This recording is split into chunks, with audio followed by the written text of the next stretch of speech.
हे नामधारका ऐक. कुरवपूर येथील मतिमंद ब्राह्मण पुत्रावर श्रीपाद श्रीवल्लभ यांनी कृपा केली आणि तो मुलगा महान विद्वान झाला. त्याच्या मातेने गुरु आज्ञेनुसार आयुष्यभर शनिप्रदोष व्रत केले होते. ह्या पुण्यांचा प्रभाव म्हणून ती माता पुढच्या जन्मी कारंजगावी एका ब्राह्मण कुटुंबात जन्माला आली.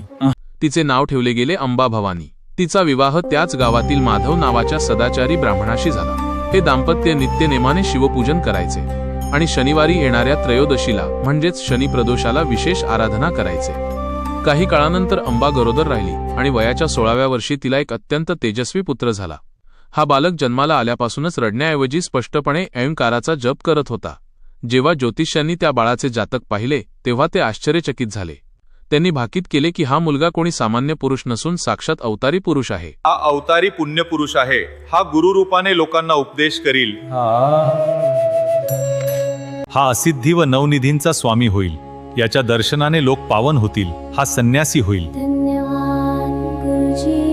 त्याचे नरहरी असे नामकरण करण्यात आले, तर त्याचे जन्मनाव शालग्रामदेव असे ठेवले गेले. नरहरी जेव्हा तान्हा होता तेव्हा अंबेला पुरेसे दूध येत नसे. तिने जेव्हा आपल्या पतीपाशी दाई ठेवण्याचा विचार बोलून दाखवला तेव्हा त्या बाल नरहरीने आपल्या उजव्या हाताने मातेच्या स्तनाला स्पर्श केला. त्या क्षणी अंबेच्या दोन्ही स्तनांतून दुधाच्या धारा वाहू लागल्या. हे पाहून मातापित्याला कळून चुकले की हे बाळ दैवी आहे आणि त्यांनी ही गोष्ट गुप्त ठेवली. नरहरी 7 वर्षांचा झाला तरी ओंकाराशिवाय दुसरे काहीच बोलत नसे. तो मुका असावा या चिंतेने आईवडील व्याकुळ झाले. 8व्या वर्षी नरहरीची मुंज करण्याचे ठरले. गायत्री मंत्राचा उपदेश कसा द्यायचा हा प्रश्न असतानाच नरहरीने घरातील लोखंडी वस्तू आणल्या आणि त्यांना स्पर्श केला. पाहता पाहता त्या वस्तूंचे सोने झाले. नरहरीने तेव्हा खुणेनेच सांगितले की माझी मुंज करा मगच मी बोले.